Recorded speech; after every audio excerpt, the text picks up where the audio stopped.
All right, let's just jump right in with a really big, kind of unsettling idea.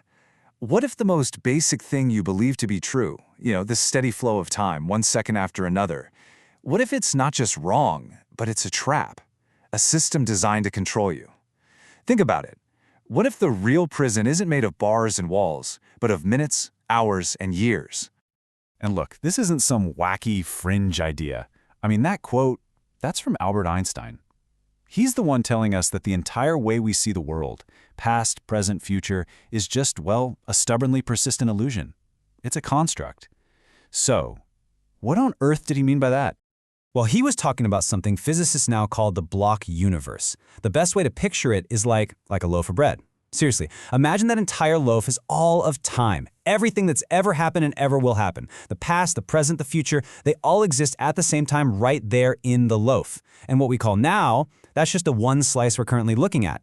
But get this, every other slice, before and after, is just as real, just as solid. Okay, and if that's not weird enough for you, quantum physics just dials it up to 11. There was this physicist, John Wheeler, who suggested that the past isn't even set in stone. He had these delayed choice experiments that are, well, they're mind-bending. But the gist is this: how you measure something now seems to actually change what it did in the past.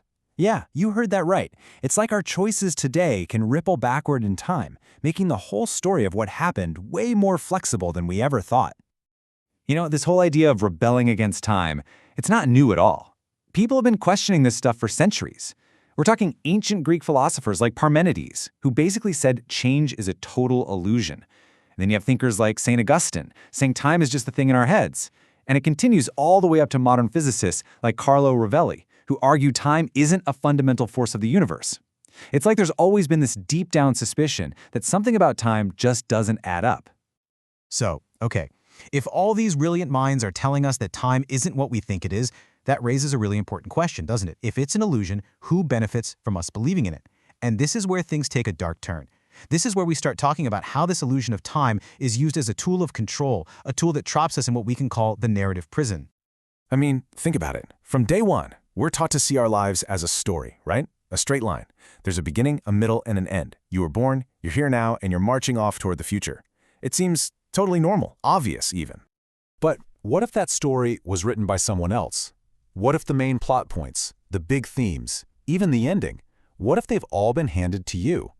And what if the very structure of that story is designed to keep you from ever looking up and realizing you're in a cage?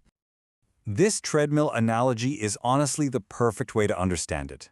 You're told you're running towards some amazing destination, right? The future. It's right there, just ahead. But here's the catch. The speed, the incline, someone else is setting those. So you spend all your energy running, sweating, pushing forward, only to realize you haven't moved an inch. You're just stuck in the same spot, powering a machine that doesn't even belong to you. So how does this prison actually work? How does it keep us on that treadmill? Well, it's a really clever two-pronged attack. It's designed to mess with your perception of the past and the future with one single goal: to completely strip you of your power in the present. Here's how it works. On one side, you've got the past. It gets weaponized. We're handed this official history that defines who we are, saddles us with guilt, and tells us what we owe. Then, on the other side, you have the future that's used to create fear. There's always a crisis coming, right? This keeps us scared and dependent on saviors to protect us. And between the guilt of the past and the fear of the future, we're told to just keep sacrificing today for some promise of salvation that, funny enough, never seems to actually get here. And who does this all benefit? Well, you can probably guess. It's the big institutions whose entire existence depends on this linear story. Governments use history to justify their power and make promises about a better future. Religions build their authority on ancient stories and the promise of a future salvation. And of course, the economic system, it absolutely needs us trapped in a cycle of working and consuming for a future prosperity that's always just around the corner. And look, this isn't just some abstract philosophical idea. It has massive real-world consequences. The economist F.A. Hayek talked about this. He warned that the more we let big institutions plan out the future for us, the more individual freedom we lose in the present. It's a direct trade-off. That promise of a perfectly managed future always comes at the cost of your freedom today. Okay, so if we're stuck in this prison of time, this narrative prison, how do we get out? The answer isn't to just run faster on that treadmill. That's what they want you to do. The real answer is to stop. Just stop. Step off the machine and finally realize where your true power has been this whole time. And the key? The escape route is ridiculously simple. It's the now, the present moment. Because think about it. The past, it's just a memory, a neural trace in your brain. It's not happening anymore. The future, it's just a projection, an idea. It doesn't exist yet. The only thing that is actually real, the only point of power you have, is right here, right now.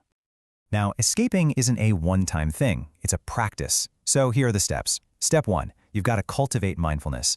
You can meditate or just focus on your breathing, anything to anchor yourself in this present moment. Step 2, you have to become a critic. Question everything. Take apart the stories you've been told about your past and the promises they've made about your future. And Step 3, develop inner autonomy. That just means learning to trust yourself, to trust your own gut feelings and direct experience over any external stories someone is trying to sell you. And if you want to go deeper, there's a really powerful framework we can look at from ancient wisdom called the Hermetic laws. You can almost think of them as the source code for reality. For instance, the law of mentalism says your thoughts literally create your reality. So taking control of your mind is step 1. The law of correspondence says your outer world is just a mirror of your inner world. Want to change things out there? You got to start in here. And the law of cause and effect, that puts you right back in the driver's seat. You create the causes, you get the effects. It's all on you. So what does life actually look like when you do this? When you step off that treadmill for good and start living outside the illusion of time? What does that new reality even feel like? Well, it all starts when you truly, deeply get this one thing. The past is just a memory. The future is just a projection. Both of them only exist in your mind in this present moment. That means everything that has ever happened or ever will happen can only ever be experienced right now. And that's the ultimate prize. See, true freedom isn't some destination you arrive at in the future. It's something you claim right now. It's independence from all the fear and guilt that have been manufactured for you by this illusion of time. It is, quite simply, total liberation. So, I want to leave you with this final thought.